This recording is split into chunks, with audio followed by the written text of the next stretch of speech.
Good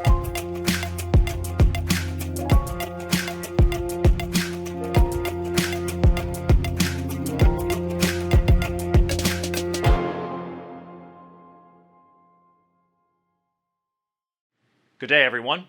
Thank you for joining Teneo Insights. I'm Kevin Kajiwara in New York City.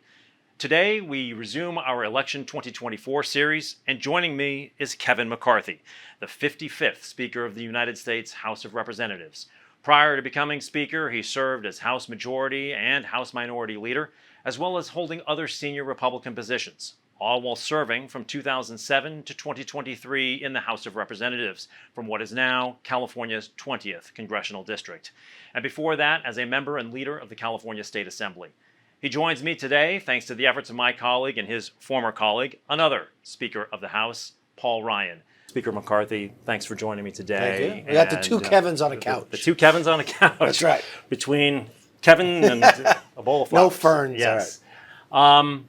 So we're obviously sitting down here today. It's Wednesday, September the 11th. So last night was the debate between Vice President Harris and former President Trump. So we'll get into what it means and the implications and state of the race and so on and so forth. But I would love to get your hot take, if you will, on what happened last night, what your view is on how it put the two candidates on display and what your take is from it and what it means.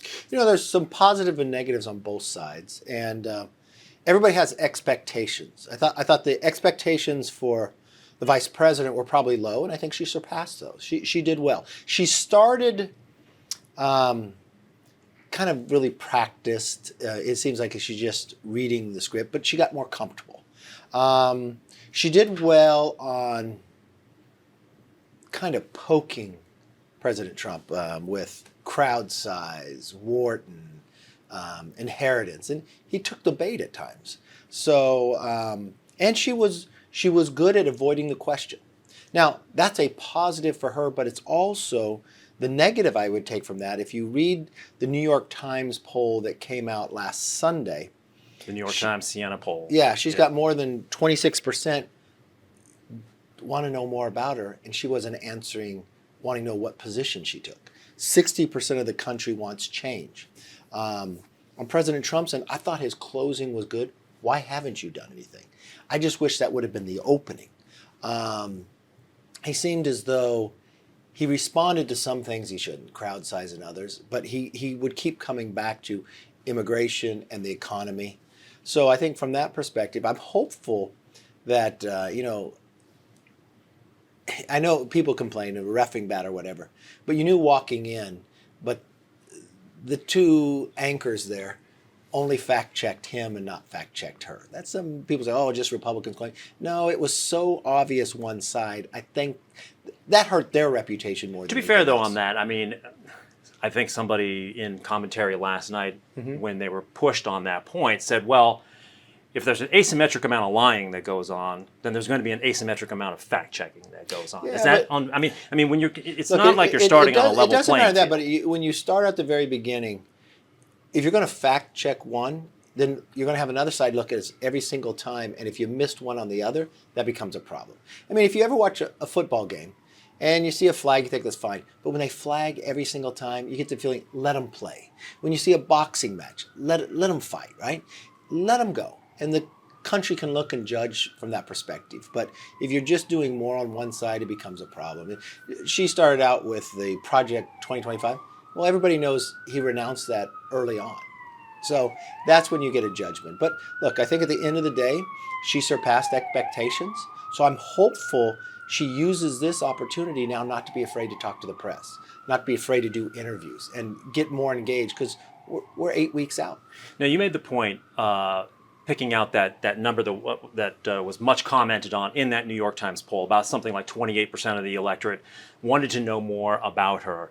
And I imagine that some of that has to do with specific policy proposals, which may have been a bit light last night. But the other side of that, though, was, is this person sort of fit for duty? Does this person have the demeanor? And the Trump side has obviously tried to paint her as an unintelligent person, as an example. I think that, how did she then fare on that point? I think she did fine. I've always said, and I would tell President Trump, don't lower the expectations of your opponent because you make it easier on them, right?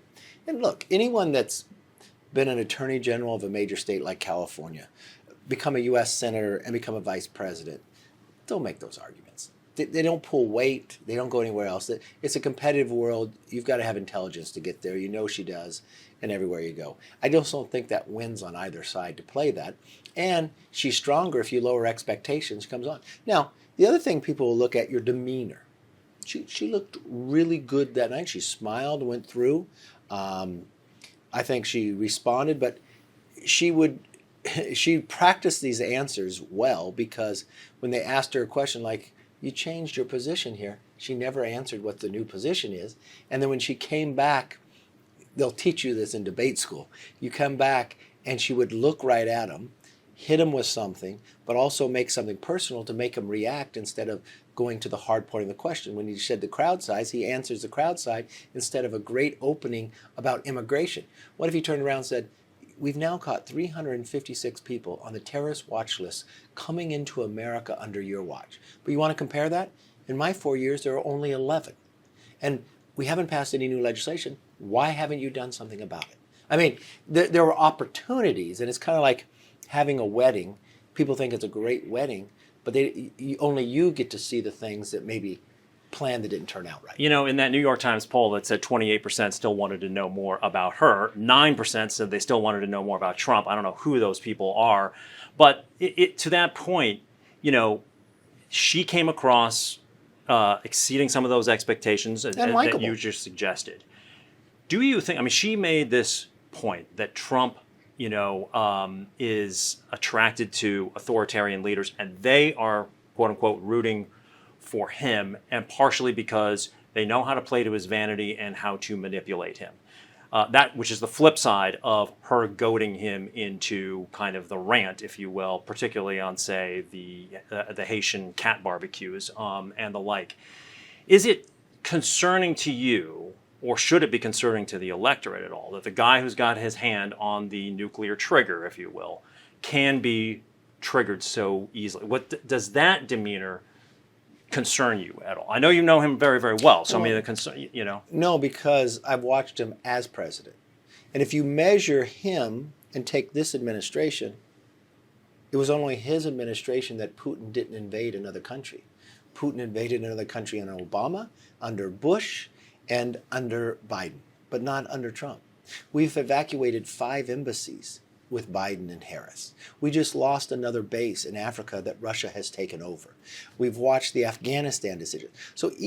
And when people would argue this same point, they say, well, President Trump, the tone in which he talks to NATO, but was he not right that NATO needed to spend more money? So it's more the demeanor of people. But what I've seen time and again, you now have a history and a record. So judge people on the record.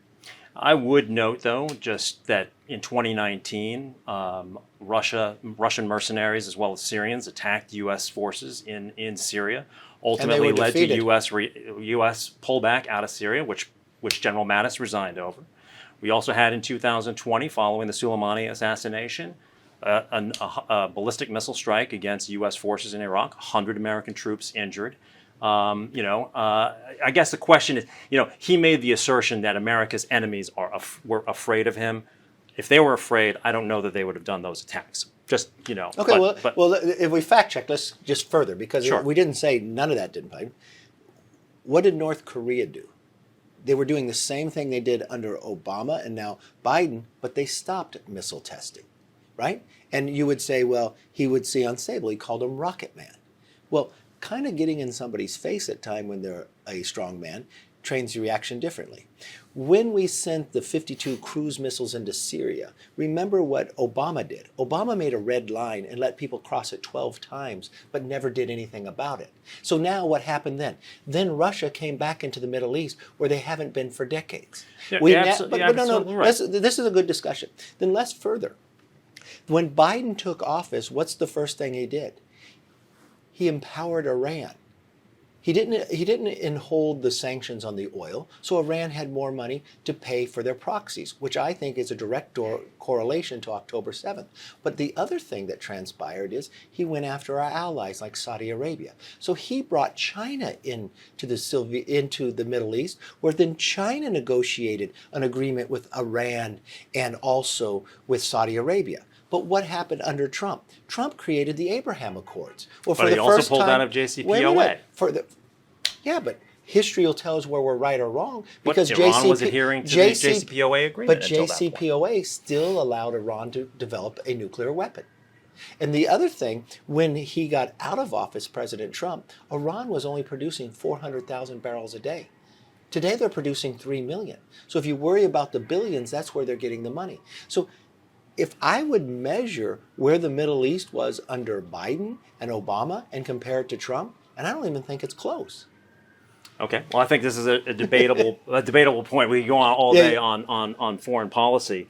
But I do want to ask you, before kind of moving on to the state of the race, because as I said at the outset, you're a Californian. I'm a native Californian. She's a native Californian. Yes. And so, you guys are roughly the same age, kind of grew up in the same era and the like, notwithstanding that you were also Speaker of the House when she was in the White House. You were at the White House negotiating with the two of them. Tell us a little bit about your observations of her as a professional, but also what the nature of the relationship was between her and President Biden in the White House. I mean, on the one hand, we always say, vice presidents are meaningless, but at the same time, we want to have her own every decision that was made in that White House. So tell us a little bit about there's certain times, and being a vice president is a little more difficult, right? Because you are not the president, but you are part of the team. And the vice president usually is the last person in the room.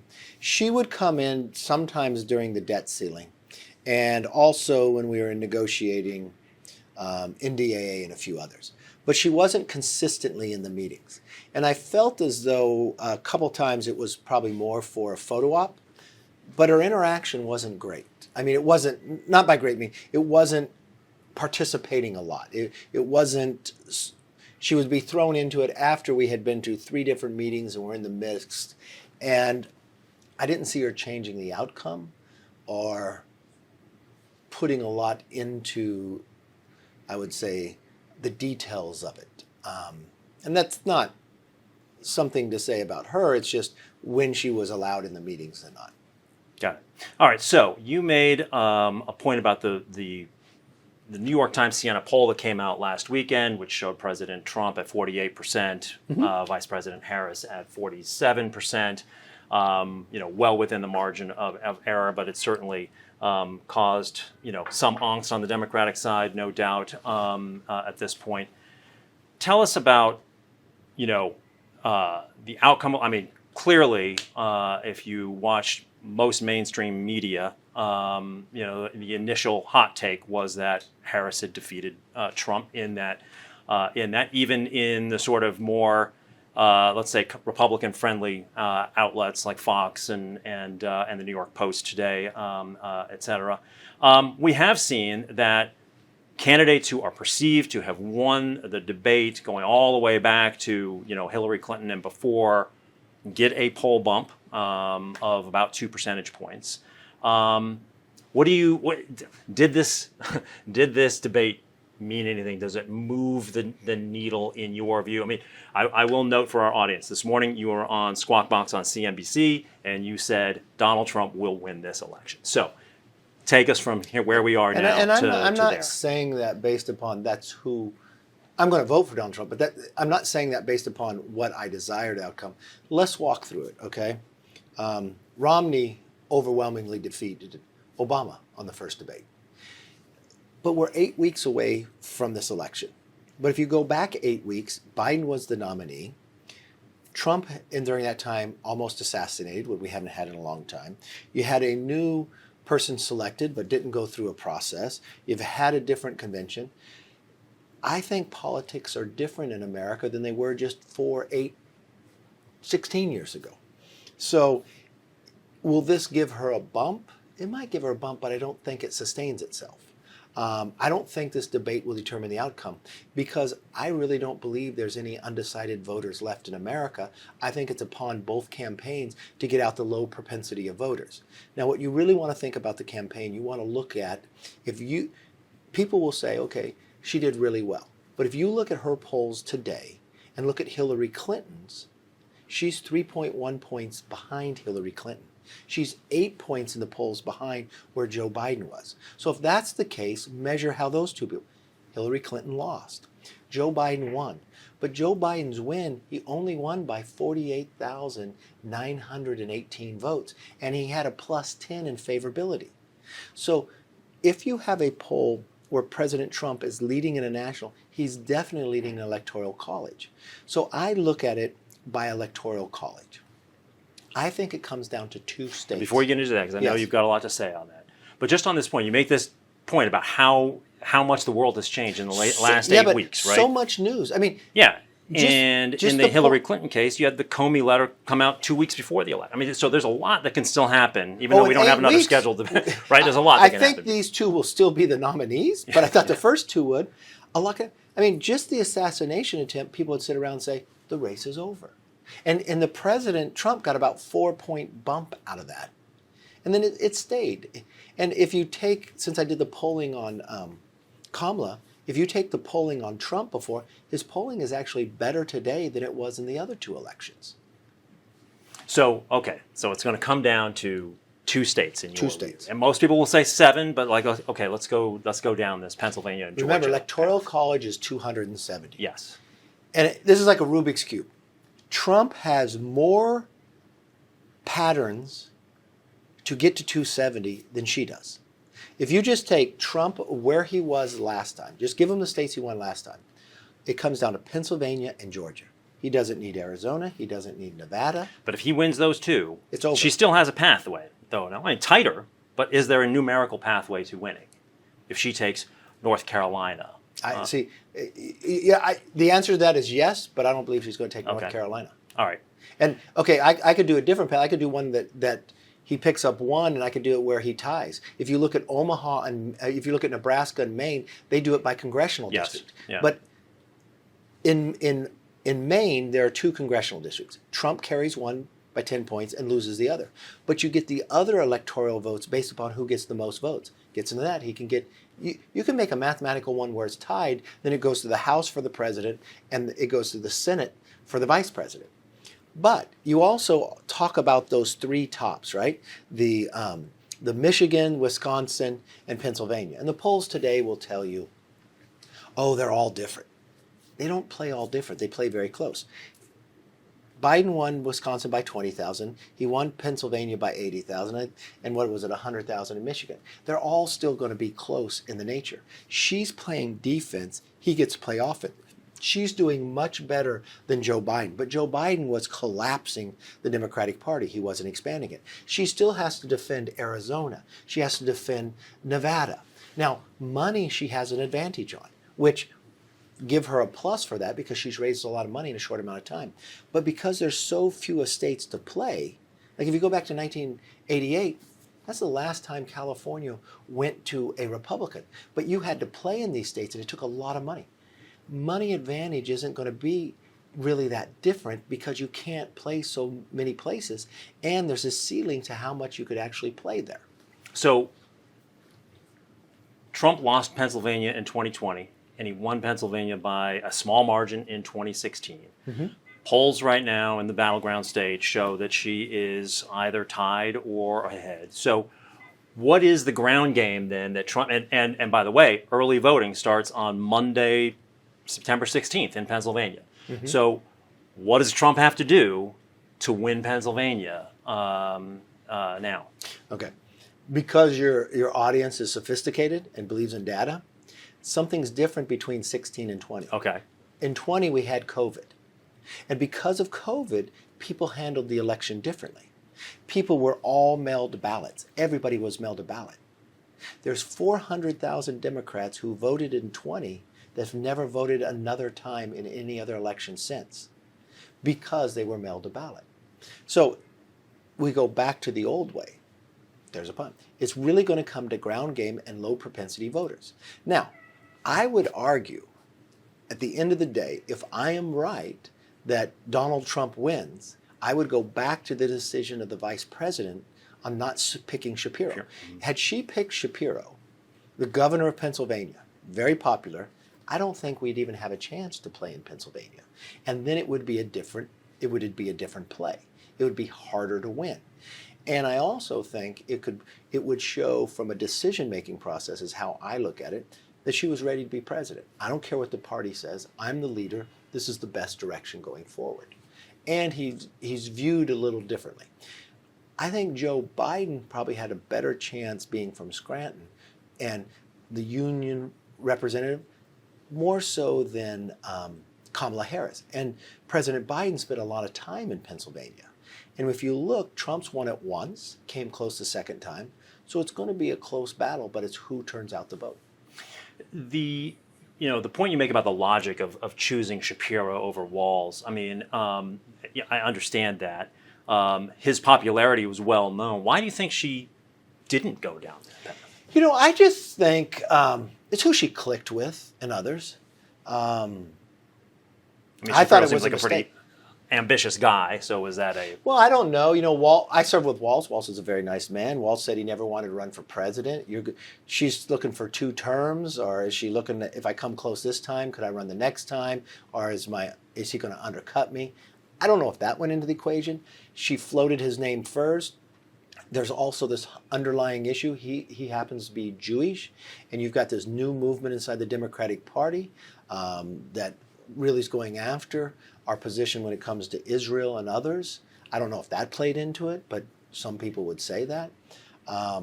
For whatever decision, look, when you select your VP, you've got to feel comfortable with it. And if she clicked with Walz differently, so be it. But she did float Shapiro's name early and got pushed back, and I think the teachers union and the others came after. So, as you kind of intimated, we all age every single week throughout this process. So, a couple weeks from now, whatever we predict today could totally change. Exactly. So that'll be a distant memory. However, again, because early voting starts on Monday in Pennsylvania, the glow of this may still, may sort of still be there. So I guess, Look, if I was her and she's got a bump from it, I'd try to bank as many votes possible. You'd also go back to where past elections, further past Trump, Republicans were more likely to vote earlier than Democrats, and we would bank votes. Then under President Trump, we started waiting till Election Day, which would hurt us. But this time, President Trump is pushing people to vote early. So does that change the outcome either? So I want to go back then to your suggestion that this is going to be a very close race. You think he's likely to prevail. There were some interesting data. I know it'll take a while for quality polling to come out of whatever happened last night, but we had some immediate kind of data points. We saw Truth Social stock tanked this morning. We saw the political prediction markets overseas, giving her a big boost. So there's some indication that there are market sentiments that are starting to perhaps turn here. I want to ask a little bit about sort of the big endorsements, if you will. The RFK Jr. Pulling out of the race and endorsement, and now sort of the showing what a surreal world we live in. Somebody actually suing to have their name taken off of a ballot, as an example, right? Like, what? How does he play in? Is it an advantage to Trump? Well, remember when he got in? He got in when Biden was still in the race, and at first he was running for the Democrat nomination. I believe if you're the incumbent and you have somebody in your own party running against you, it draws from you. And if Biden would have stayed on the ticket and he moved to the independent because they wouldn't let him be in the primaries, and this is really the Democrats screwing up, had they held the primaries and beat him, it'd be no problem. Had they held the primaries and it would have shown in a debate that Joe Biden wasn't the same Joe Biden, they would have had a much more open debate, and they probably would have selected somebody else than Kamala. Once Biden got out, I was fearful that he could actually pull from Trump. Because if we're thinking about Michigan, Wisconsin, Pennsylvania, 50,000 votes determine the difference in the outcome. So getting out and endorsing President Trump, I think is a big deal. Remember, the closest thing we have to royalty is the Kennedy family, and especially in the Democratic Party. So if a Kennedy endorses, and Kennedy is also a little more libertarian. Although it is kind of one Kennedy and all the other Kennedys. But it's still the name, and but he's also a little libertarian view than others. So with that and Tulsi, I'm all about it's about addition, not subtraction. Yeah. So if you can add some more, that's good. So I don't think it changes the outcome of the race, but I think it's helpful. And if you're looking right now, who wants to keep him on the ballot, who wants to get his name off the ballot, we'll tell you who they think they draw from. Now, speaking of endorsements, it inevitably leads me to America's most famous childless cat lady. Taylor Swift, immediately following the debate last night, came out and endorsed Harris Walz, and within an hour got 3.3 million likes to that, which is like nobody can pull a number like that. Does that, I mean, celebrity endorsements are all over the place, obviously, but that's of a different order. Does it actually, and when you're talking about low propensity voters, one of the voting blocks that the Democrats have been concerned with is obviously disaffected youth, and so on and so forth. Yeah, but they come out? If celebrities' endorsements determine the outcome of elections, Republicans would never win. Sometimes it plays against them when they overplay it. Now, I think Taylor Swift's a little different. She's very popular. I love her music. I think she does an amazing job. Her concerts, unbelievable, right? You walk out, you feel good. There's positiveness around her. But you could see her best friend, an NFL star's wife, supports Trump. What I think here could be most positive, and I'm hopeful that Taylor would utilize this too. As a nation, we need to start respecting each other's differences of opinion, right? So if you're voting for someone, congratulations. I hope your person wins. Go out and work hard for it, and I will too. And you know what? We'll get together afterwards or even during. I think that would be very helpful. But look, if there's an endorsement out there in celebrity, that's good. But think of all the stars that lined up for Biden and 1 week later lined up to get him out. Sometimes the stars backlash against you if it's nothing but stars, but I think Taylor's a unique endorsement. I want to get back to that point that you just made about this sort of comity that we're now missing in our American political dialogue. But before I do, I want to finish up just talking about the state of the race, for example, and stipulating the position that you've got about how you think the top is going to play out. Let's talk a little bit about what your expectations are down ballot, and specifically with how the House and Senate are going to turn out, and maybe you can contextualize that with a couple of different scenarios at the top. Oh, perfect, yeah. So in the House and Senate, they're different because they have different maps. The House, everybody's up. The Senate, you only have certain states up, and it all depends on who's the incumbent and what states you're running in. What we found in the last, I'd say 70 Senate races, they seem to now follow your state directly with how you vote for president. Now that's true except for one state in Maine, Susan Collins won, even though it went to the other party. But if you look at the map, it's a real advantage for Republicans, okay? Because it's Democrats who are holding in red states that Trump's going to carry, or a swing state, and you're the incumbent, you have to defend. So, and if you look, West Virginia, that one's pretty much now Republican, okay? So you're sitting at 50-50. So whatever one component, who's on offense, who's playing defense, that's a thing you always want to look at in sports. Montana. President Trump's going to carry Montana by 20 points. Now, Tester has been able to overcome before, but I think that's pretty difficult for him. I then would go to Ohio. I think Trump will carry Ohio by about 8 points. That could play within there. Then if you look to Michigan, it's an open seat. It's going to be competitive. You look to Pennsylvania, you got to beat the incumbent. Then you would go down to Nevada and Arizona. Well, people have to play defense. But if Republicans pick up one of those, now where are Democrats on offense? If they're going to say Texas, that's pretty hard, right? And if you're going to go how the state goes. So I believe it will flip. I think at least Republicans will be at 51, maybe 53 high, okay? But in the Senate, there's not a big difference between 51 and 60. Right. 60 is the magic number. So let's go to the House. The interesting part in the House, if you look at the last 2 election cycles, I was leader in both of those. Democrats won the presidency. They won both cycles of the Senate. One of them, they won the governors and then the legislatures. The only place the Democrats have lost all the time was the House. Okay, all the predictors 8 years ago said we would, or 4 years ago, was it 4 or no, 8 years ago, that we would lose 15 seats. 4 years ago, in 2020, we lose 15 seats in the House. They got the number right, the party wrong. We beat 15 Democrats. When Joe Biden won and won 82 million votes, do you know how many Republican congressional members lost that year? How many? 0. It was the first time since 1994. Joe Biden carried California by more than 5 million votes, and they didn't beat one Republican. We added 5 seats in the last 2 cycles from California and New York. We added in Oregon, in Arizona. Every place that Republicans were losing elsewhere, we won here. And how did we win? We elected the most Republican women and the most Republican minorities. The quality of the candidate matters. Now, can we carry it on in a presidential year?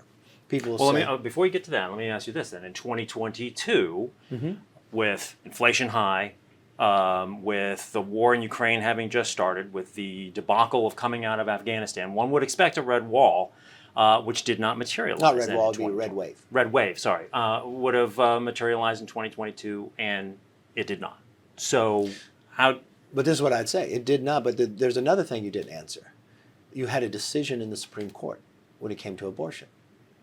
But was it a red wave? No, it wasn't a red wave. But did we win the majority? Yes. Did the Senate Republicans lose? Yes. Did the Republican governors lose? Yes. Did the Republican legislature? Yes. So we overperformed once again, and we won the majority. We only won the majority by 5, but we also had a new redistricting. No one's going to win a big majority anymore. You don't see like 2010 where you defeat 63 people. If you look at the Cook report today, there's only 35 competitive seats. And it's really coming down to like 10. But what has transpired since then and now? North Carolina redistricting. Republicans are going to pick up 3 more seats. Why will they pick them up? The Democrats even won't run again. Then if you look, the Democrats are redistricting in Louisiana and also in Alabama. So they pick up 1 each. New York did, but they didn't do anything very well there. Alaska has a ranked vote system. 63% of the people vote for a Republican, but the Democrat won. So this time you only have 1 Republican on the ticket. I think we pick up there. In Ohio, we had a bad candidate. This time we don't. It's a Trump seat. I think we pick up there. In Michigan, Slotkin came very close to losing her congressional seat, and now she's running for Senate. Tom Barrett will pick up there. Kildee, we went after him. He's now retired. Paul Young could play there. If you look at Pennsylvania, in the last cycle, the Republicans had a really bad nominee for governor, which made even the congressional candidates, they overperformed by 10 points but still couldn't win. This time it'll be different. So I think we pick up 1 to 2 seats in Pennsylvania. I believe it's easier for Republicans to pick up seats in Congress this cycle than the last 2. But I put a little asterisk with this. In the last cycles, we had more money than the Democrats. The Democrats have now flipped it in the last year and overperformed. When I was still Speaker, our candidates had $400,000 more than theirs. And that really matters because the candidate money goes further than the party money. But now they have more, so we'll have to see in a presidential year, did that turn something different? Let me ask a little bit of wonky questions. Forgive me here for 1 second. You just brought up the point of ranked choice voting up in Alaska, and we have that in some other places as well. And we don't have enough time to go through the explanation. Look it up. Look it up if you don't know what ranked choice voting is. It's bad. Are you a supporter of it? No, not at all. Why? Because if you look, you don't get a real outcome. I like the idea, and let me give you an example. There was this governor of Massachusetts called Baker. Okay, Charlie Baker was the most popular governor in all of the country, and he was a Republican in a Democratic state that had no Republican members from Congress. If you did a ranked choice, he would never get there. A ranked choice lets you compete on ideas, and you put the best person that you pick up there. And it allows you to have check and balances, right? In California, we have an open primary, which I support, but we have the top two. I have now found when it comes to the the constitutional officers, you don't get good quality people to run, because you're not even getting the outcome that people when they go in. And I think it disenfranchises the voters when you're thinking it's going to help them. So you just explained your argument for how the Senate and how the House might play out. One of the interesting things on the Republican side in the Senate for the first time in a very long time is we're going to have a leadership change there. Mm-hmm. Do you have a view on how that's going to play out, number one? But more importantly, perhaps, what will that mean legislatively, do you think, in the Senate? Because clearly McConnell stylistically had a very, very, Mitch McConnell, like anything, you get these 10,000 hours. And being in leadership, I know it's a tough job. But I worked with Mitch. Mitch is exceptionally bright. He knows how to play the cards. He's excellent in the minority. He knows how to play it to where he's almost in the majority. But it's a generational change. And that's a natural thing to happen. I can't tell you who's going to win there. The one thing I learned in leadership races, nobody on the outside can vote for you. And everybody tries to pick that can't. I think Thune and Cornyn are up for it. Both are very capable of doing the job. Thune's currently in the number 2. Maybe that gives him another little advantage. But it really comes down to senators deciding. It's not like the House where I had to go through the roll and everybody opens up 218. You get to go in the room. So it's a little different. I think, look, regardless of who's there, the body gets the biggest decision. So it's more on the leadership quality. But I think no matter who takes the job, they're going to be in very good hands. You brought up your experience in the House. I think we all remember that. Do you think if Republicans hold the House, is Johnson's position safe? Or look, I think if you're Speaker of the House and you keep the majority. Now, I say that in the basis that I had 8 members join all the Democrats. So, I mean, how many people in politics get 96% of the vote but still get released? It's unheard of, but it's more towards the take of who these 8 people are. 3 of them are gone, so I think the party will be better. I also think people have seen that wasn't productive.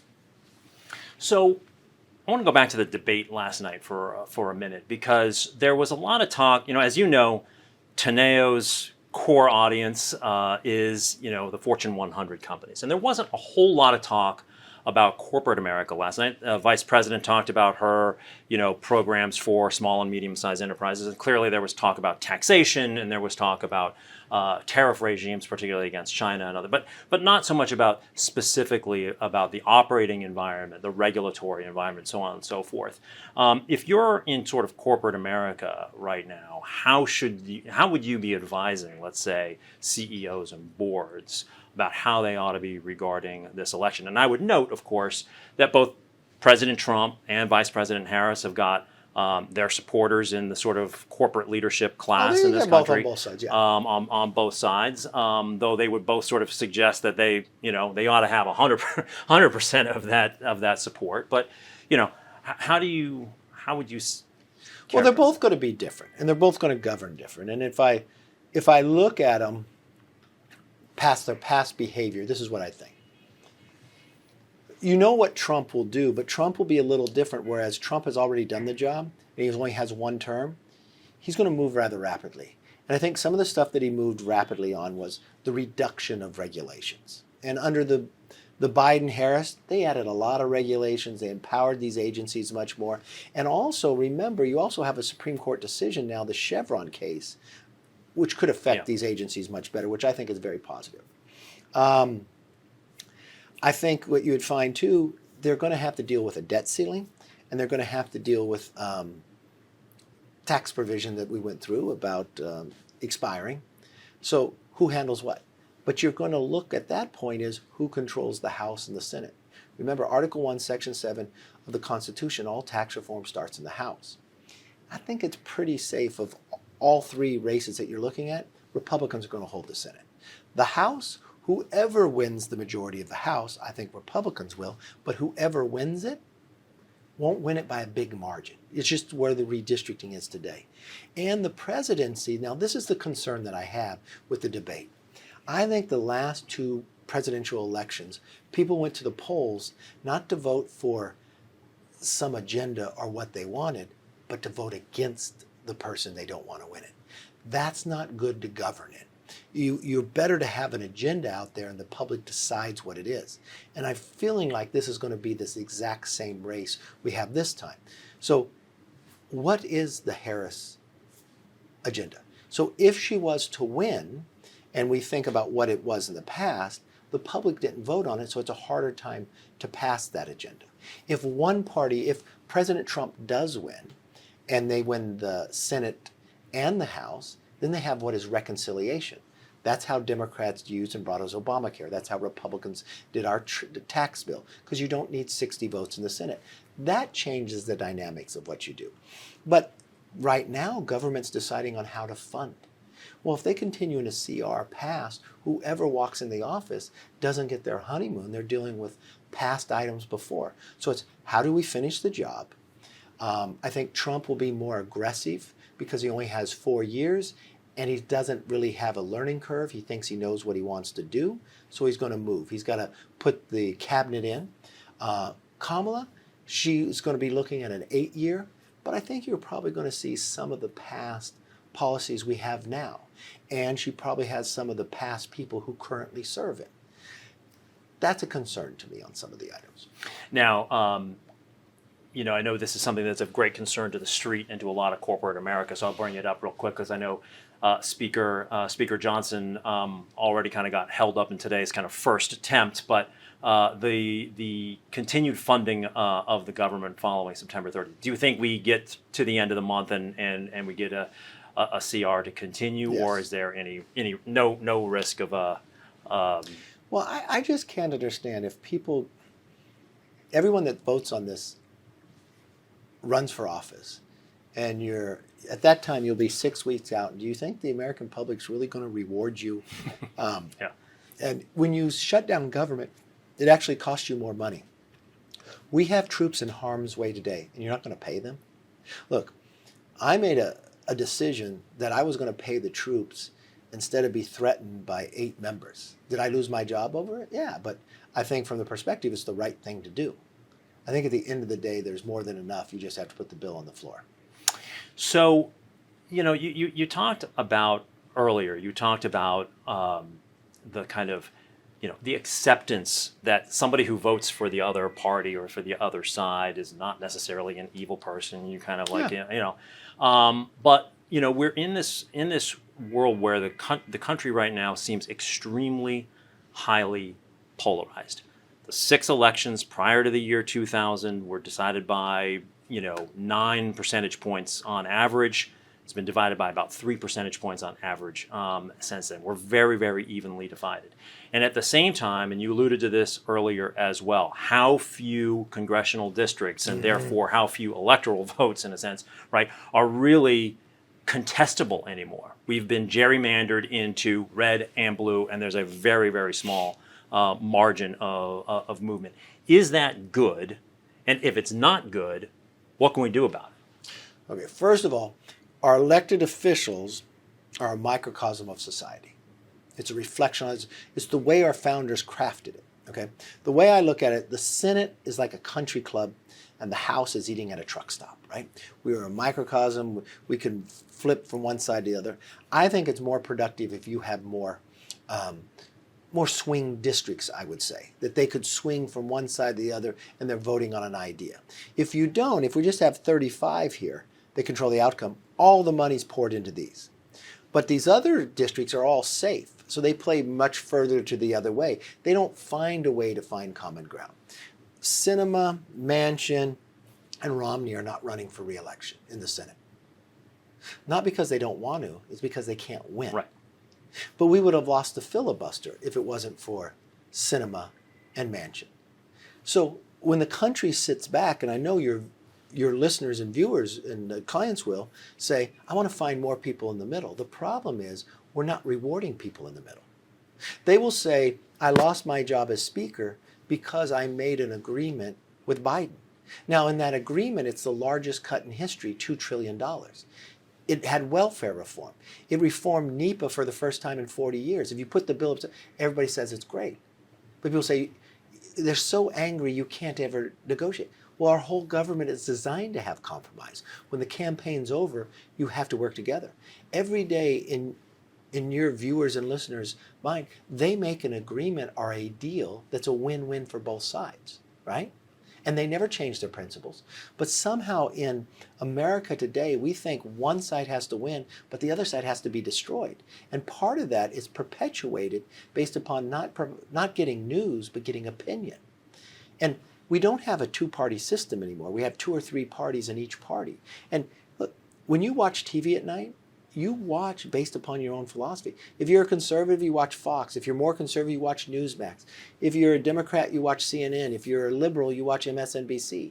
And they're not pushing you to find common ground. They're putting the negative out.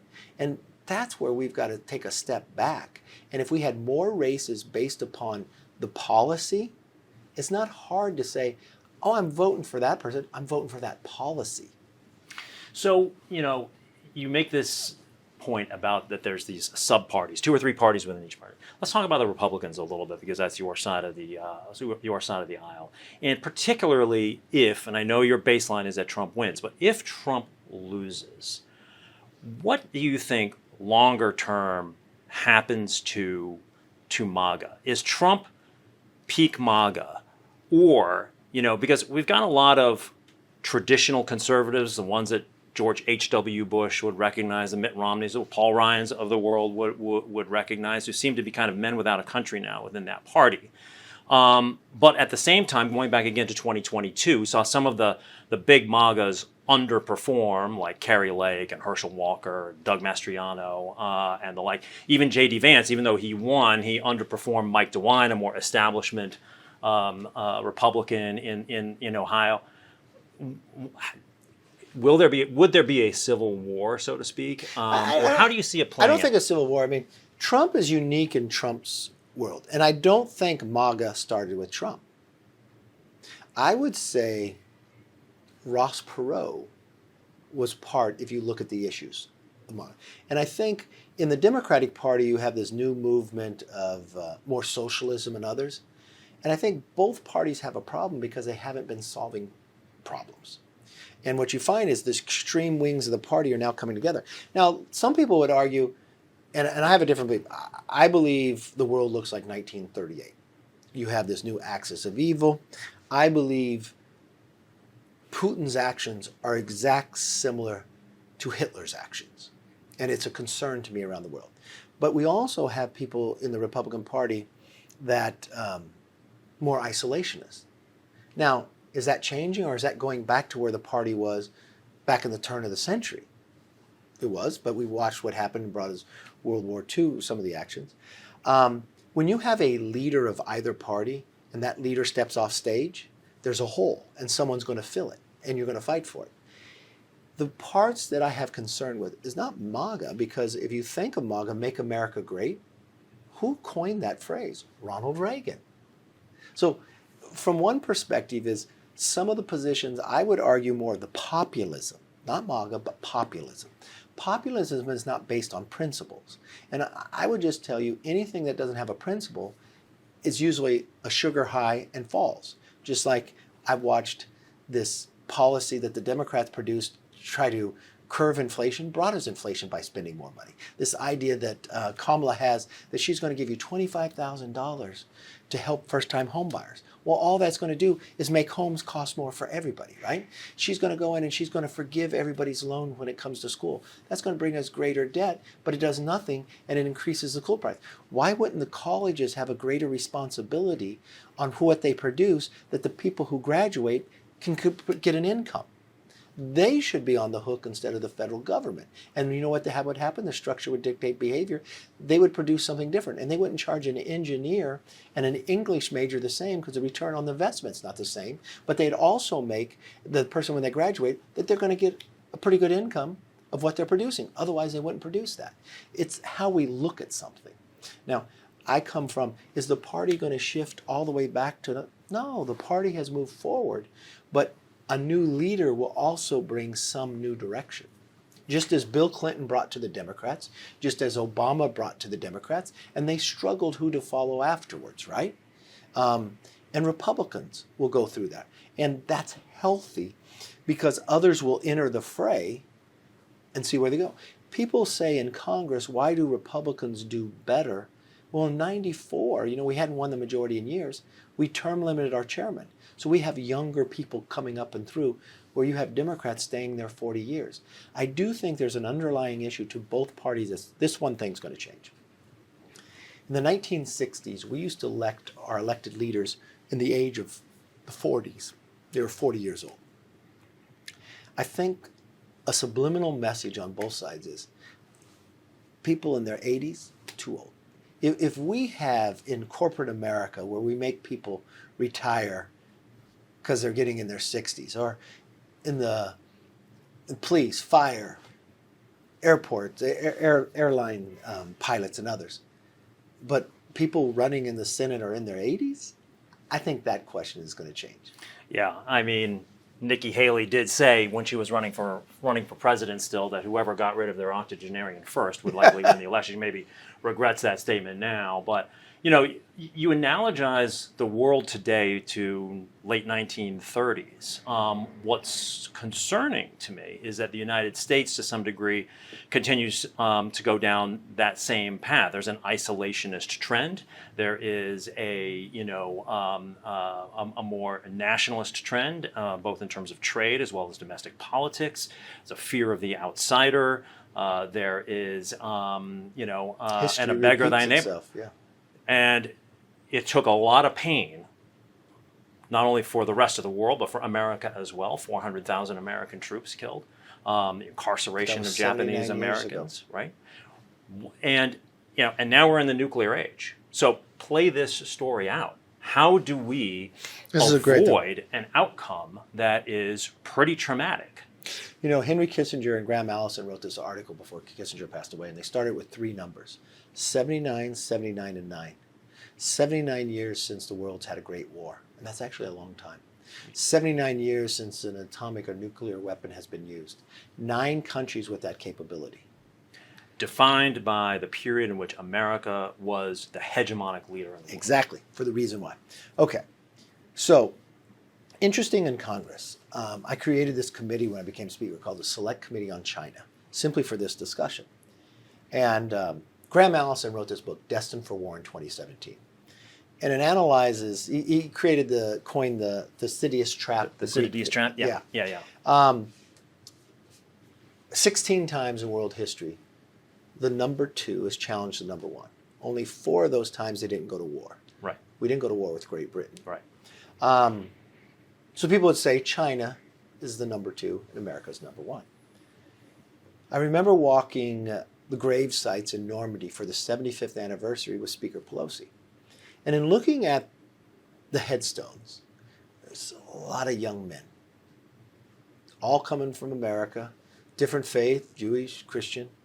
And I wondered, as a policymaker, what could the policymakers have done that day never would have happened? And it wouldn't be a month before, it'd be a decade before. So when I came back, I created this select committee, close in the number of majority and minority, really looked at who to appoint, not to prepare us for war, but to put us in that position that we don't go to war, right? Where are we dependent upon China? And it's been one of the most productive committees in all of Congress. And it's productive to have. My concern is, if you look at the actions of Putin and you study Hitler, Hitler served in the German army in World War I. He hated that his leadership signed the Treaty of Versailles. So what did he do? He created a party and he ran for office in a democracy again and again and again until they won. And then once they won, he took the freedoms away. Yep. He rebuilt his military even though it went against the Treaty of Versailles. He took the Rhineland first and the world powers said nothing. Then what did he do? He created an axis of evil, a country in Asia and in Italy, and then he took Austria. Then he told the world he was going to take Czechoslovakia, And the world power couldn't sit back. So in comes Neville Chamberlain, appeases him. Hitler's own military tells him, don't poke the bear, they can beat us. But he saw weakness in their eyes. So he signs a piece of paper. Chamberlain said, peace for our time. And he invades Poland and World War II begins. Now study Putin. Putin didn't serve in the Soviet army, but he served in the KGB. He hated that his leadership collapsed to the West. So much so when Gorbachev died 2 years ago, he wouldn't attend the funeral. What did he do? He rebuilt his military. But he realized a military makes you strong, but dependency makes you weak.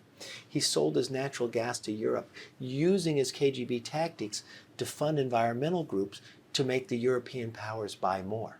When the powers of Ukraine changed and he didn't want to pay them a dividend in the pipeline, he proposed a new pipeline, Nord Stream 2, to go through no country, just through the ocean. Merkel said, great. The only country to sanction it was America. Then what did he do? He invaded Crimea, took part of the Donbass, invaded Georgia. The world powers really didn't say much, just sanctions. Then he parked 100,000 troops along the border of Ukraine, and then he went to the Olympics in China and created an axis vivo with a country in Asia and North Korea and Iran. And then, watching what happened in Afghanistan, he did get a meeting with Joe Biden. And what did Joe Biden do in that meeting? He lifted the sanctions off Nord Stream 2, but asked nothing in return, and he invaded Ukraine. Now, that is history repeating itself. What America cannot make the mistake to do is follow the isolation view. America can lead by still taking America first, because we know the damage that can be done to the world. When America is strong, the world is safer. And so, to me, this is not one party. These are things that we have to do collectively together. So the history parts of these conversations are always my favorite parts, and we should have a drink over this and talk about it. But in the interest of time, I want to end this on kind of a high note. You brought up a really interesting point, which is the China Select Committee. Yes. And your foundational leaders of that, Chairman Gallagher and the ranking member Krishnamurthy, always struck me as two guys who actually came together and worked really well together. We see this on some other committees in both the House and the Senate, particularly in like the Intel committees and the Foreign Affairs and Armed Services Committee. We had to reconstitute Intel. No, I understand. But Yeah. my point is this. For all the talk of how partisan Washington is, there has been an actual remarkable amount of bipartisanship, even in the last several years. Emergency funding during COVID, passing the CHIPS and Science Act, passing the infrastructure bill. Biden kept Trump's tariffs on China. Ukraine aid. The Democrats came and saved Speaker Johnson's position. Skepticism on both sides toward free trade. Support for a more robust industrial policy in the United States. Border security, et cetera, et cetera. There is a lot to build off of here. Yeah, very much so. And so how do you, irrespective of how this election plays out in 55 days, can Washington prove to the American people and to corporate America that the environment that they're going to be operating in is going to be a functional one? Or are we going to just hope for gridlock in Washington and carry on that way? I believe what Winston Churchill said about you could always count on Americans to do what's right after they exhausted every other option.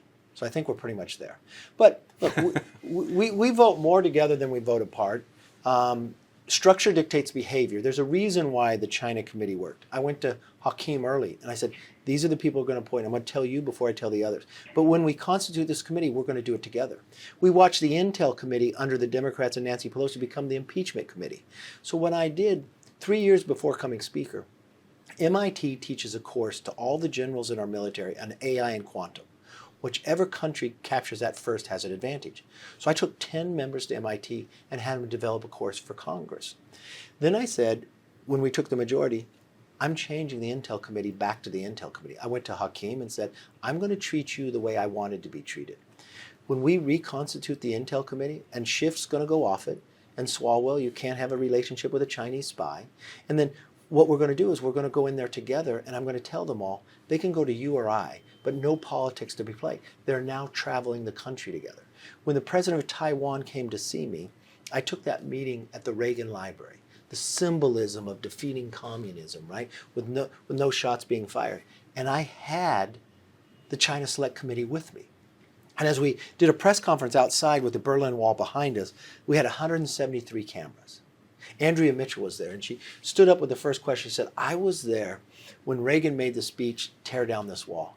It made me cry. I am just as emotional today seeing Republicans and Democrats stand here together.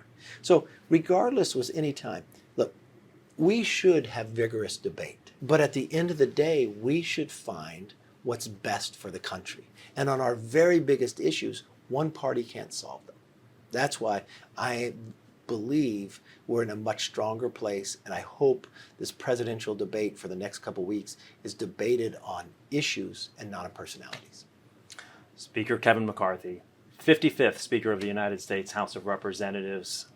Thank you so much for being here today, sharing your thoughts. It's been very insightful and an education as ever. Appreciate you. Thanks very much. Thank you. Appreciate it.